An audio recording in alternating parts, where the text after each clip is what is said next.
नमस्कार। तो देखिए, इसको जो था वो मॉर्निंग सेशन में कंडक्ट किया गया था टेट नॉन मेडिकल का पेपर। टेट नॉन मेडिकल का ये पेपर हम डिस्कस करेंगे। अभी क्वेश्चन नंबर 31 से डिस्कशन को स्टार्ट करेंगे। बोलते हैं when was 18th summit of G20 countries held in new Delhi. 18th number की जो G20 की समिट हुई वो इंडिया के द्वारा होस्ट की गई, और जो न्यू दिल्ली में सेशन हुआ था इसका वो 9 से लेकर 10 सितंबर 2023 के बीच में हुआ था। ऑप्शन ए जो है वो सही आंसर हो जाएगा। 32 में बोलते हैं when was objective resolution introduced in Indian constitute assembly. तो संविधान में जो है, संविधान सभा के में जो है वो उद्देश्य प्रस्ताव का प्रस्तुत किया गया था। ये किया गया था 13 दिसंबर 1946 को। किसके द्वारा किया गया था? तो हमने बहुत बार पढ़ा है कि जवाहरलाल नेहरू जी के द्वारा जो था ये किया गया था उस टाइम। क्वेश्चन पूछने वाला ऐसा भी क्वेश्चन पूछ सकता है, क्योंकि अभी आप और भी टेट के पेपर देंगे तो क्वेश्चन पूछने वाला ये भी क्वेश्चन पूछ सकता है कि फर्स्ट मीटिंग जो कॉन्स्टिट्यूट असेंबली की हुई थी वो कब हुई थी? वो दिसंबर 9 1946 को हुई थी। 9 दिसंबर 1946 को हुई थी, ये भी ध्यान रखना है। आगे बोलते हैं who was the founder of Young Italy Organisation. तो यंग इटली ऑर्गेनाइजेशन के फाउंडर जो था वो कौन थे? देखो, अगर हम बात करते हैं यंग इटली ऑर्गेनाइजेशन की, तो यंग इटली ऑर्गेनाइजेशन की स्थापना जो था वो मैथ्सिनी के द्वारा इसकी स्थापना की गई थी। ऑप्शन ए सही आंसर है। और 1831 में इसकी स्थापना की गई थी। ये this is for next exam, जो भी आपका अगला एग्जाम होगा उसमें ये हेल्प मिलेगी। 34th क्वेश्चन में बोलते हैं how many languages of India have been kept in the 8th schedule of Indian constitution. तो बोलते हैं कि भारतीय संविधान की जो 8वीं अनुसूची है उसमें कितनी लैंग्वेजेस आती हैं? तो 22 लैंग्वेजेस जो हैं वो उसमें आती हैं, ये आपने ध्यान रखना है। 35 में बोलते हैं भाई दो ना पाई दो मूवमेंट जो है वो किस मूवमेंट का एक्सटेंशन है? तो ये सिविल डिसोबीडियंस मूवमेंट का जो है वो एक्सटेंशन है। ऑप्शन डी जो है वो सही आंसर है। ये क्वेश्चन तो ऐसे क्वेश्चन है ना कि टेट में ही पता नहीं कितनी बार पूछे गए हैं, और हमने तो डिटेल से डिस्कस किया हुआ है फिर इन क्वेश्चंस को। आगे वैदिक नेम पूछा गया है रावी नदी का। तो कोई भी नदी, हिमाचल की 5 ही तो नदियां हैं, इन पांचों के पांचों नदियों के वैदिक नाम हमने बड़ी बार रिवाइज किए हैं। पुरुषानी जो है वो रावी का वैदिक नाम है। ऑप्शन बी सही आंसर हो जाएगा। वैसे ही बाकी नदियां, सतलुज नदी का वैदिक नाम जो है सतुद्री आ जाता है। ब्यास नदी का अर्जिक्या जो है वो वैदिक नाम आ जाता है। चिनाब नदी का अस्किनी वैदिक नाम आ जाता है। यमुना का कालिंदी वैदिक नेम आ जाता है। मॉर्निंग में भी तो हमने यमुना पढ़ा था, शायद मॉर्निंग में जो वीडियो अपलोड की है तो वहाँ से ही है ये क्वेश्चन। 37 में बोलते हैं Shigri glacier is located in which district. तो शिगड़ी ग्लेशियर हम पढ़ते हैं कि लाहौल स्पीति में स्थित है। ऑप्शन ए जो है वो सही आंसर है। आगे बोलते हैं who addressed Baba Kanshiram as Pahada the bulbul. तो पहाड़ों का बुलबुल बाबा कांसीराम को जो था वो किसने कहा गया था? इनको दो उपाधि दी गई थी। एक इनको पहाड़ों का बुलबुल कहा गया था, एक इनको पहाड़ी गांधी भी कहा गया था। तो ये पहाड़ों का बुलबुल इनको सरोजनी नायडू के द्वारा कहा गया था, और जो पहाड़ी गांधी कहा गया था इनको वो जवाहरलाल नेहरू जी के द्वारा कहा गया था। इसमें कंफ्यूजन नहीं होना चाहिए, तो आसान आसान क्वेश्चंस हैं। आगे बोलते हैं which of the following is not a official language of UNO. तो यूएनओ की ऑफिशियल लैंग्वेज जो है वो कौन सी नहीं है? अगर देखो हम यूएनओ की ऑफिशियल लैंग्वेज की बात करते हैं तो हिंदी इसकी ऑफिशियल लैंग्वेज जो है वो नहीं है। ऑप्शन ए सही आंसर हो जाएगा। इसके अलावा यूएनओ की ऑफिशियल लैंग्वेजेस में जो है वो अरबिक आ जाता है, चाइनीज़ आ जाता है, स्पेनिश जो है वो आ जाता है, इंग्लिश इसकी ऑफिशियल लैंग्वेज है, फ्रेंच इसकी ऑफिशियल लैंग्वेज है, रशियन इसकी ऑफिशियल लैंग्वेज है। तो वो आपने ध्यान रखना है। आगे बोलते हैं motto of national service scheme. तो motto of national service scheme का जो है मोटो क्या है? अगर हम बात करें एनएसएस का मोटो, तो एनएसएस का मोटो है not me but you. Option D जो है वो सही आंसर है। हमने एनसीसी का मोटो भी बहुत बार पढ़ा है, क्योंकि वो भी एग्जाम में पूछा जाता है। तो एनसीसी यानी कि नेशनल कैडेट कॉर्प्स का मोटो जो है वो है यूनिटी एंड डिसिप्लिन। तो यूनिटी एंड डिसिप्लिन आपने वो ध्यान रखना है। आगे बोलते हैं where is the headquarter of WTO World Trade Organisation. तो WTO का हेडक्वार्टर जो है वो कहाँ पर स्थित है? WTO का हेडक्वार्टर जो है वो जेनेवा में स्थित है, ये आपने ध्यान रखना है। इसकी स्थापना कब की गई थी? इसकी स्थापना जो था वो 1995 में जो था वो की गई थी।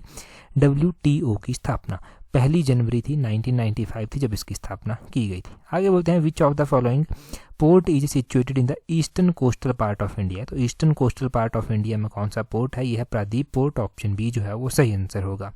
Lippa Asrang sanctuary is located in which district. तो Lippa Asrang wild life sanctuary जो है वो हिमाचल प्रदेश में जो है किन्नौर डिस्ट्रिक्ट में जो है वो आती है। ऑप्शन डी किन्नौर सही आंसर हो जाएगा। देखो, अगर आप हमारे साथ काफ़ी टाइम से जुड़े हुए हैं, पहले से जुड़े हुए हैं, डेली वीडियोस देखते हैं ना, तो मैं कहता हूं कि यहाँ से ना 80-90% पेपर आपका ठीक हुआ होगा। यहाँ पर जो क्वेश्चन पूछे गए थे ना वो बाहर से थे ही नहीं, सारे के सारे क्वेश्चन हमने डिस्कस किए हुए थे। HPG का तो कोई भी क्वेश्चन बाहर से नहीं था। आगे बोलते हैं which of the following is related to Apis mellifera. तो एपिस मेलिफेरा से जो है वो यहाँ पर हनी बी जो है वो संबंधित है। ऑप्शन ए सही आंसर है। हनी बी का जो साइंटिफिक नेम होता है ना वो होता है ये एपिस मेलिफेरा, ये ध्यान रखना था।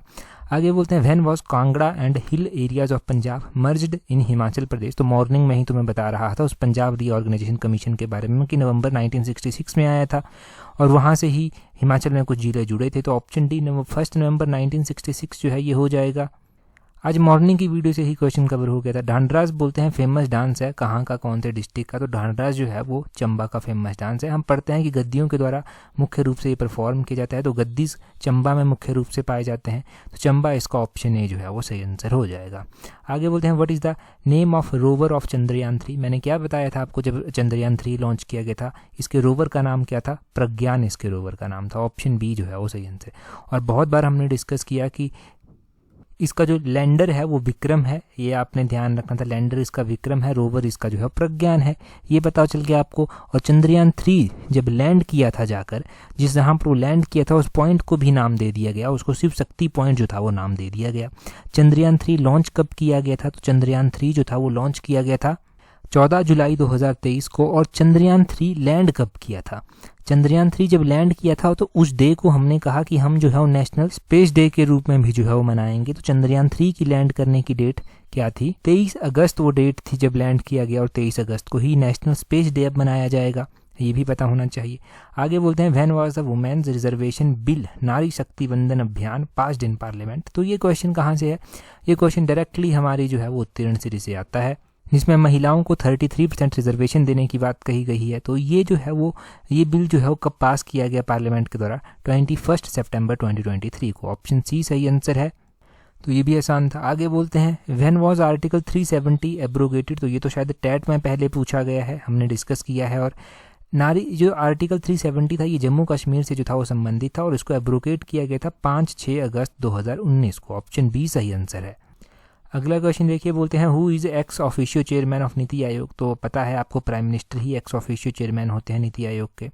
आगे बोलते हैं under chief minister widow and single women housing scheme Himachal Pradesh government will provide how much financial assistance to the widows and single women for constructing house. तो बोलते हैं कि हिमाचल प्रदेश में मुख्यमंत्री विधवा एवं एकल नारी आवास योजना के तहत विधवा और एकल नारियां जो हैं उनको घर बनाने के लिए कितनी सहायता दी जाएगी। तो ये मिशन अलाइड में भी और गिरिराज पत्रिका में भी दोनों में डिस्कस हुआ है कि 1.5 लाख रुपया उनको दिया जाएगा। ऑप्शन ए जो है वो सही आंसर है। आगे क्या बोलते हैं? आगे बोलते हैं who is the present education minister. तो ये तो आसान था, रोहित ठाकुर। ऑप्शन बी सही आंसर है। जब भी मिनिस्टर बने थे मैंने पूरी लिस्ट ही डिस्कस कर दी थी मिनिस्टरों की याद। आगे बोलते हैं which scheme has been started by Himachal Pradesh government from financial year 2023-24 to promote integrated and holistical agriculture activities in state. तो हिमाचल प्रदेश सरकार के द्वारा जो है वो एकीकृत और समग्र कृषि गतिविधियों को बढ़ावा देने के लिए वित्तीय वर्ष 2023-24 में कौन सी योजना आरंभ की गई है? तो ये हिम उन्नति योजना है। ऑप्शन सी सही आंसर है। गिरिराज पत्रिका से डायरेक्टली कवर हुए क्वेश्चन। आगे बोलते हैं who is at present chief of defence staff. CDS की बात की गई है। अभी कल बता रहा था शायद मैं आपको कि CDS जो प्रेजेंट टाइम में है वो अनिल चौहान है, और पहले CDS बिपिन रावत बताए थे।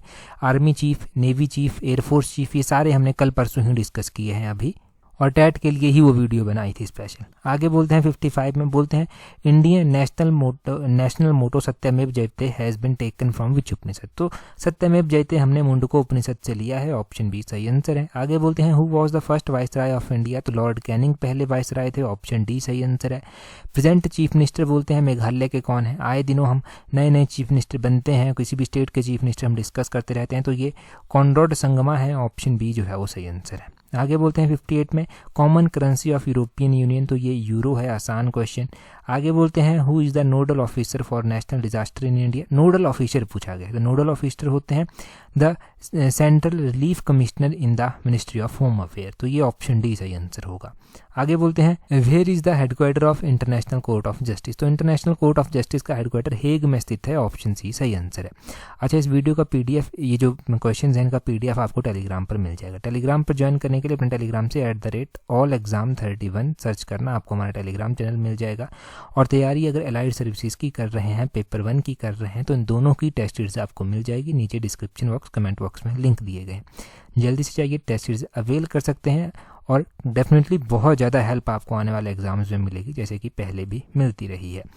ये तो पीजीटी के पेपर अभी थे, पॉलिटिकल हिस्ट्री, इनमें देख लिया आपने कि कितनी हेल्प मिलती है, बहुत ज़्यादा हेल्प मिलती है। That's all, thank you very much for watching and listening it very patiently.